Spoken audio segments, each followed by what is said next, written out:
everyone, and I hope everybody had an enjoyable lunch. Pat ate how many pieces of pie?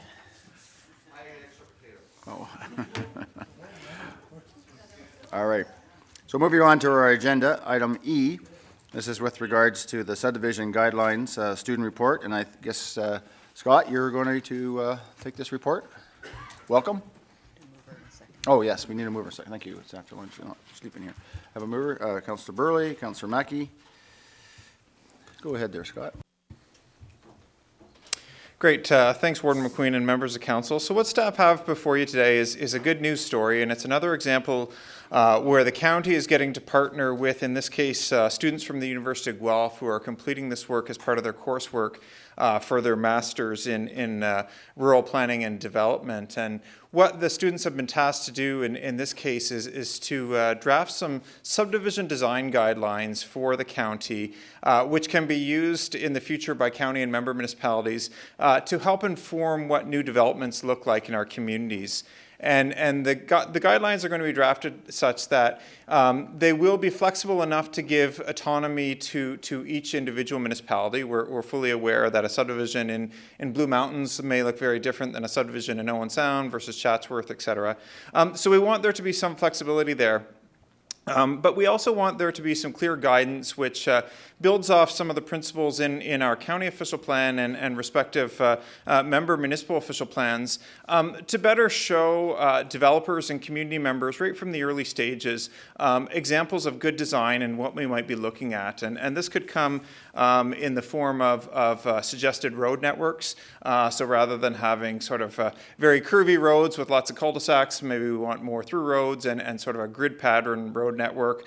But it could also come in other areas as well in terms of showing people examples of what different densities look like. So the official plan might say that we need 25 units per net hectare or 20 units per net hectare in other communities. So maybe there'll be some sketches in these guidelines that show people exactly what that looks like, and it means a range of lot sizes and unit types. So there'll be some singles and there'll be some semis and some towns to really help illustrate that our complete communities are made up of these healthy developments which provide for accessible communities, but also providing for a range of housing types. And so what the students will be doing is a jurisdictional scan to see what rules are out there at the federal, provincial, and local levels. They're going to be looking at what other municipalities are already doing. So if we can steal from others, that's easier than creating on our own. And then they'll also be interviewing stakeholders across the county. And we've provided a list of names from your own municipal staff to local engineers, local builders, and local consulting planners to really get hopefully a broad spectrum of opinions as to what it takes to make a well-designed new subdivision or condominium development. The county has had the ability to partner with University of Guelph on 4 other studies in the past and University of Waterloo on 2 other studies. And I can just share a brief anecdote. A couple weeks ago, I got a call from a planner in a neighboring municipality who asked if he could have the contact information for BGGM Consulting. And at first I think, well, who's that, BGGM Consulting? But it turns out it was one of these student groups in the past that had done work for us that had created this acronym based on their last names. And he said, what did that study cost you? That study was fantastic. And I said, well, I think it was about $117 because we paid for their mileage to present to council. But those studies are on our website and they're being used not only by county staff in Recolor Grey, but they're also starting to be relied on by other municipalities as well. So we really do think this is a win-win opportunity whereby the county gets a product and research out of the students, which would otherwise cost a significant amount. And the students get some real-world practical experience. And we hope to have this group of students back to council at one of our April meetings to present their findings and hopefully allow you to see and ask questions of the group. So that's all I have at this stage, but I'd be happy to take any questions if there are any. Thanks, Scott. Councillor Millen. Thank you, Mr. Warden. And as a Guelph alumnus, I'm not surprised. I'm not surprised, although it is very typical of Aggies to do excellent work at very minimal cost. Just ask any farmer. He'll tell you the same thing. Good work, Scott. Thank you. Well, there you go, Scott. Now you know. Any other questions or comments? Just a comment, Scott, in a sense, the new PPS is coming out. Will there be any, anything in that PPS that will have anything to do with their design and stuff like that? Any speculation? Sure. It's certainly something we can consider, and we're having them look at, of course, the current provincial policy statement. The provincial policy statement is useful, and of course we all have to be consistent with it in rendering our planning recommendations and councils rendering their planning decisions. But generally it doesn't get into the level of detail that we might be looking for in the study. So the PPS will promote things like transit supportive design and walkability and everything else, which are certainly principles we wish to consider.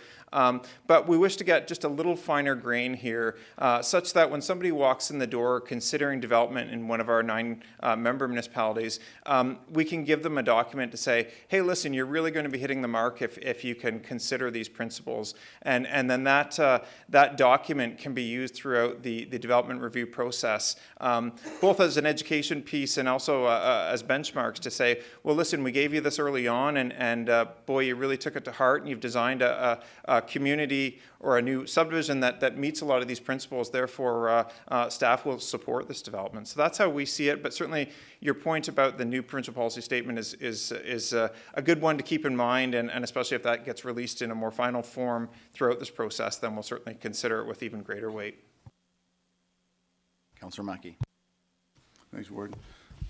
Thanks for the report, Scott. Will these students be looking at through a lens of, both higher density, within our built-up areas as well as our secondary settlement areas, and giving, best advice, if we're using one of our small communities that don't have all the services, will they be making recommendations based on that as well as in the urban centers? Scott? Yes, certainly. That's one of the things that we've explained to them very early on is the county is very diverse, both in terms of our population, but also in terms of the services that each of our communities offer. And so we've stressed to them that we do have communities like Owen Sound and Hanover that have full municipal services, but we have lots of other communities that we want to promote for growth that maybe only have one municipal service or might be on private services. So they will be looking at new development throughout, new subdivision and condominium development throughout all of our communities, and the standards will be varied depending on the level of services provided. Okay, any other questions? I guess that's where I was coming from, Scott, in the sense of the PPS. There may be some changes on where you put subdivisions too, right? Who knows, right, from that PPS. Hopefully some tiny homes or pocket home development is considered in that design. I understand Councillor Millen will be serving them Tim Hortons coffee in Southgate just to give them a tour around. Is that right? All right. Seeing there's no other discussion, all in favor of the motion? That's carried. Thank you, Scott. Markdale Hospital lands transfer. I need a motion, please. Mover. Councillor Desai, Councillor Mackey. Randy. Floor is yours.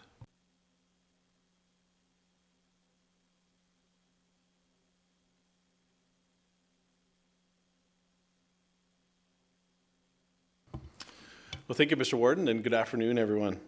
So the purpose of this report is to update Council on the Markdale Hospital project, to provide an overview of the previous commitments from Council for this project, as well as to provide an overview of the key items that will be included in the land transfer agreement, and to get authorization to bring forward this agreement to Council once it's been finalized.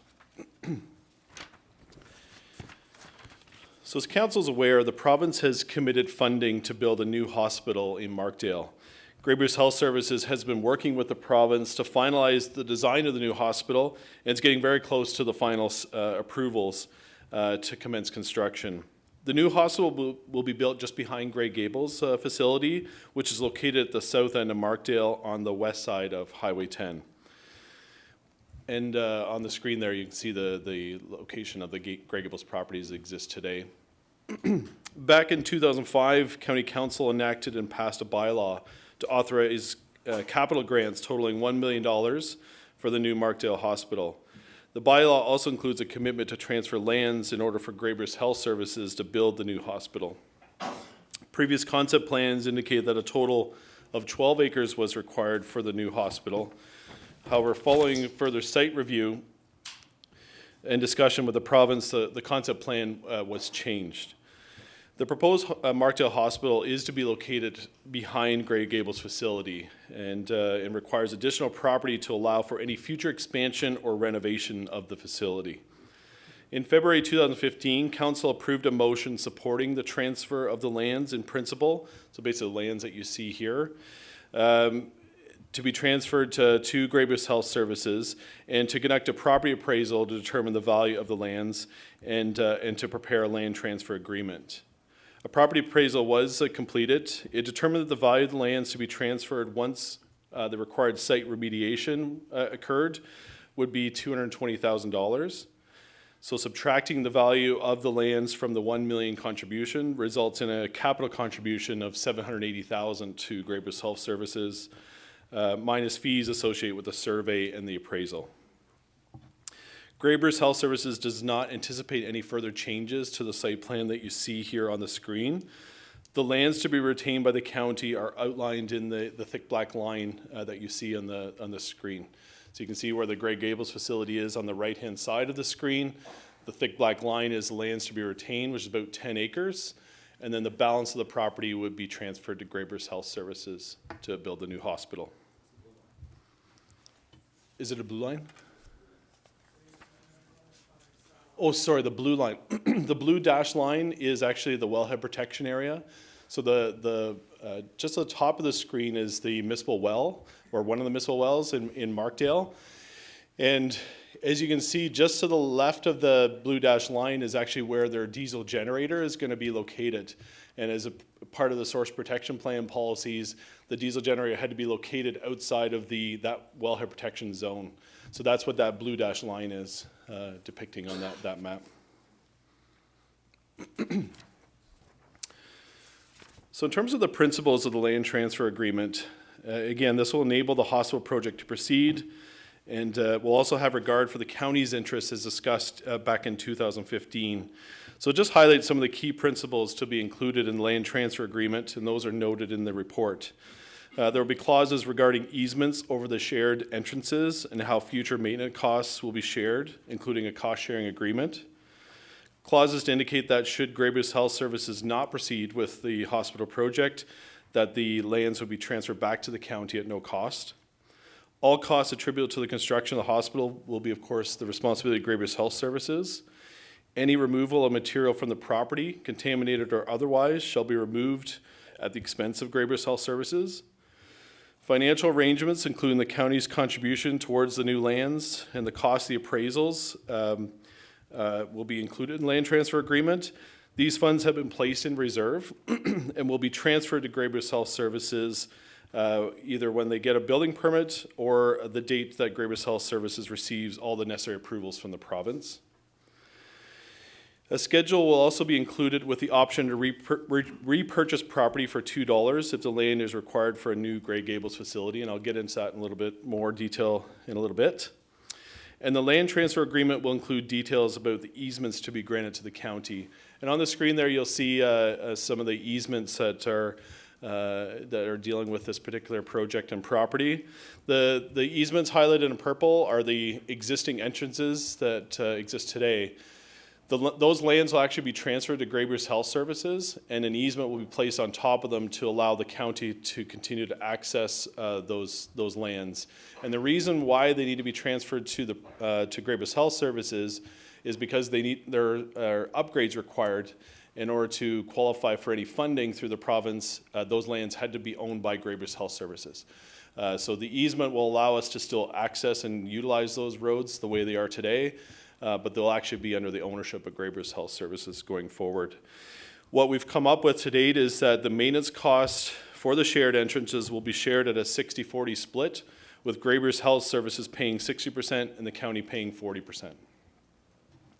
The blue easement that you see on the screen, that's a water main easement that would be transferred to Grey Highlands. That goes from Queen Street at the north, at the top end of the page.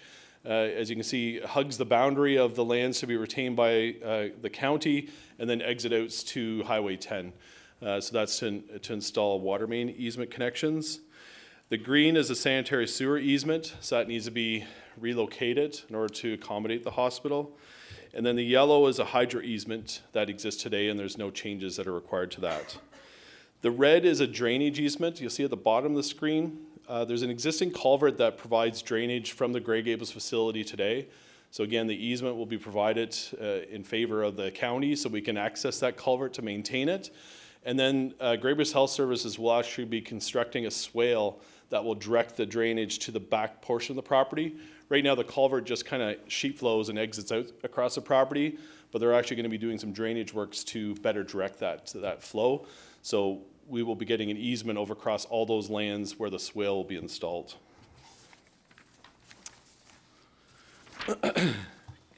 So back in late 2019, council approved a motion to apply to the province for an additional 62 beds for Grey Gables, which would allow for the construction of a new 128-bed facility. If the application is approved by the province, staff wanted to ensure that there was sufficient lands being retained to accommodate the new facility. The county engaged the services of Gloss and Associates, and they have experience in designing long-term care facilities. Gloss prepared a draft site plan which shows that a new 128-bed facility could be constructed on the proposed lands that would be retained by the county. Gloss did indicate that additional parking may be required, and they did indicate that most of those could be located on the subject lands. However, there may be a requirement to look at maybe a shared parking facility with Grey Health Services. County staff had initial discussions with Grey Health Services regarding these matters, and there is a willingness to explore options for shared parking or stormwater management facilities if required. As an additional safeguard, the land transfer agreement will provide an option for the county to acquire some of the lands back from Grey Health Services that they may no longer require for the construction and operation of the hospital. So essentially the lands that are south of the existing Grey Gables facility will be identified on a reference plan, and we would option those lands back if we needed them for the new construction of the Grey Gables facility. So that just provides you an overview of what we're intending to include in the land transfer agreement. Should committee of the whole support in principle the details to be included in that agreement, we will work with Grey Health Services to finalize that and bring that back to council for consideration, which we're hoping will occur in March of this year. Thanks, Randy. Questions? Councillor Millen. Thank you, Mr. Warden. How many acres are we being asked to convey here? Randy? Good question, and I looked that up just before this report. So we're retaining about 10 acres, and the transfer would be about 43 acres. There are a number of hazard lands at the back portion of the property. So there's about a developable area, about 26 acres, that's going to be transferred to Grey Health Services. Councillor Millen? Thank you, Mr. Warden, if I might. So there's 26 acres, give or take, of developable land. Now, I know this is Grey Highlands, but where else could you buy in an urban boundary 26 acres for $220,000 when you've got building lots that are going for north of 100 grand? Can you help me square that circle, please? Okay, Randy, you got to round it out. I could try to help square that a little bit. There are some contaminated soils on the existing Grey Gables property. There is, and as a result of that, there is. They estimated to remove the contamination at that time would be about $180,000. We do recognize this appraisal was done back in 2015, so no doubt the land prices have increased, but we also think that the costs to remove the contaminated soils has likely increased. Whether or not it's actually a balanced in terms of based on the cost of land. We feel comfortable at this stage, based on the contaminated soils that are on site that have to be removed at the expense of Grey Health Services, that it's still a fair valuation at this stage. Okay, there might be an old building there. You might be familiar what building was there. Okay, other questions? Councillor Boddy.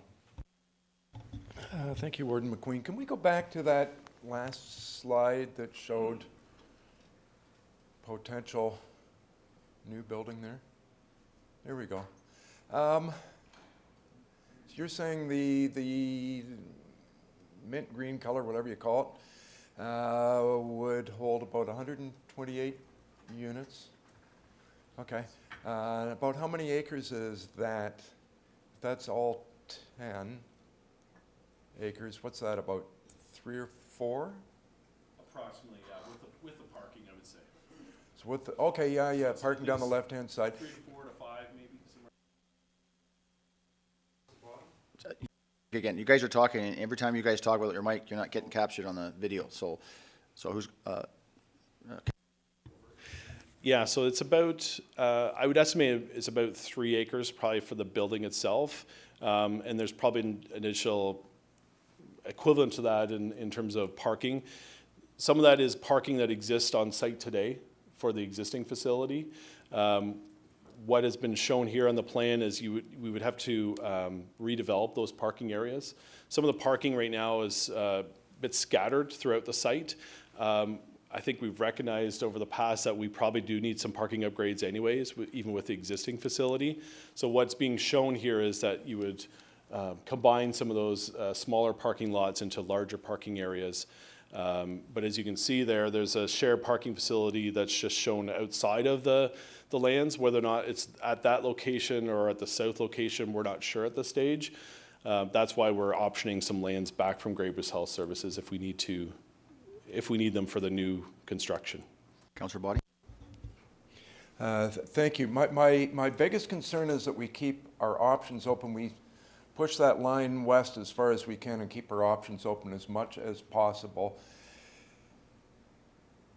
One of our options might be to build, as you've indicated there, 128 units. But we might at some point then want to sever off the building that's there already. And depending where those lines are, I think we want to keep that option open. That would be my only concern. Thank you. So Councillor Body, your question is in the sense, is there enough space between a proposed building and an existing building to have a property boundary in between?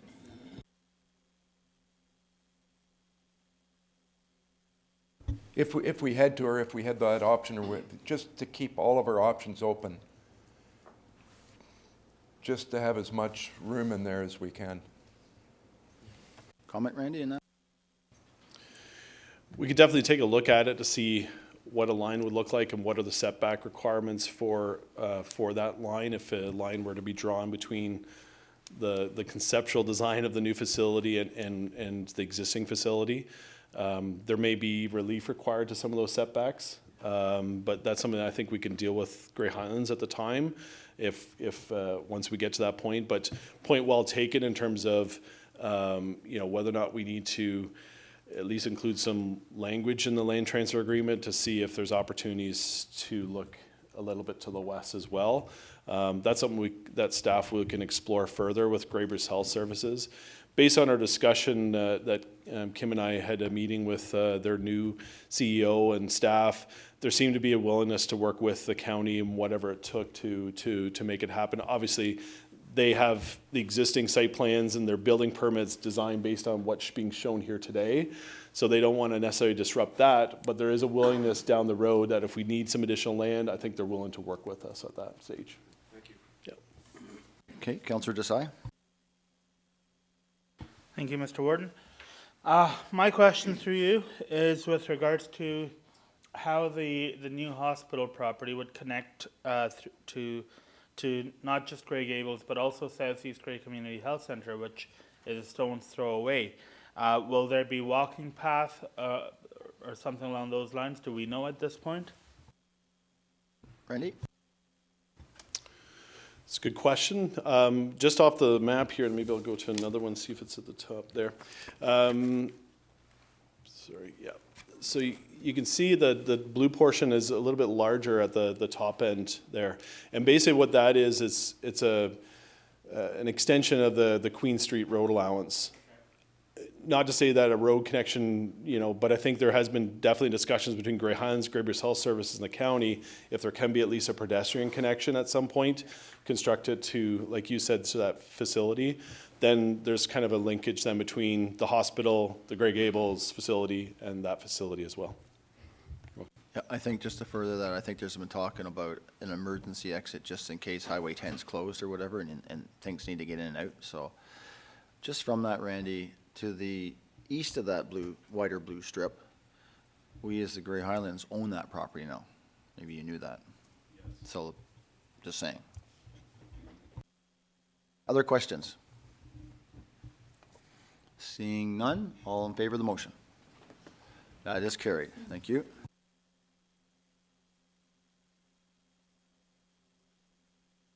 At this time, we are going in camera for 2 items. I do need a mover and a seconder. Councillor Hicks, Deputy Warden, and Councillor Keaveney, that we go in camera, and who is staying?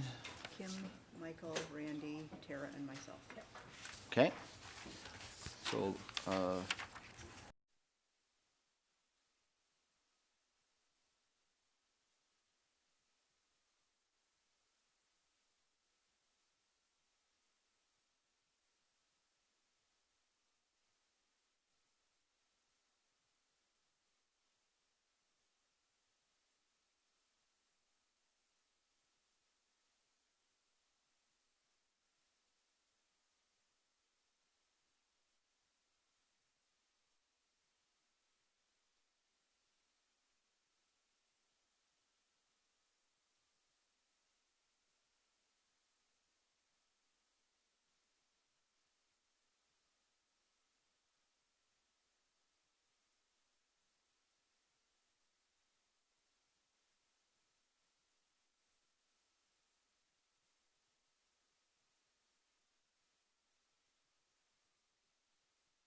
I presume, Rob, we're good to go over there?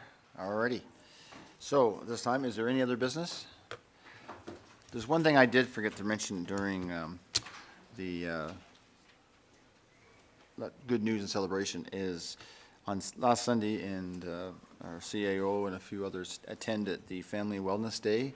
And Kevin, do you just want to give a 10-second talk about that, just how well that went? Because it was over at the Bay Shore, and kudos to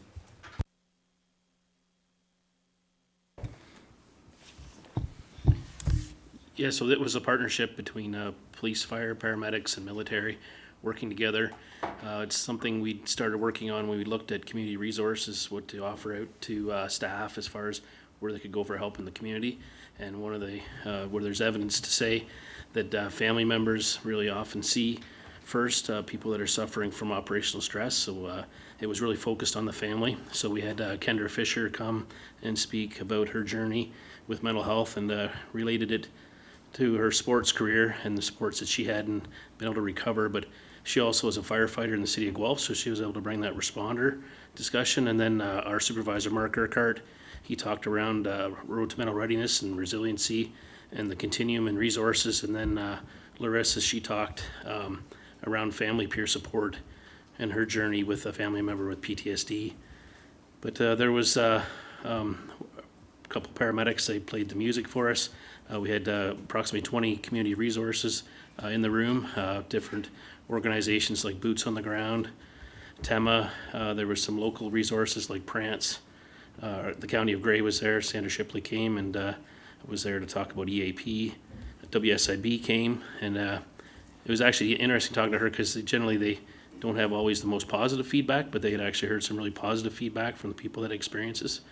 So overall, it was a good day. It was a good day for us to all work together, and I believe we're debriefing it next week, but something we'll plan for a yearly event, and definitely a need for it. So. Thanks, Kevin. Good job on you and your staff, and thank everyone who is involved on our behalf. So there's no other business. Are there any notice of motions? Okay, seeing none. Motion to adjourn. Councillor Millen. Councillor Desai. All in favor? That's carried. Thank you.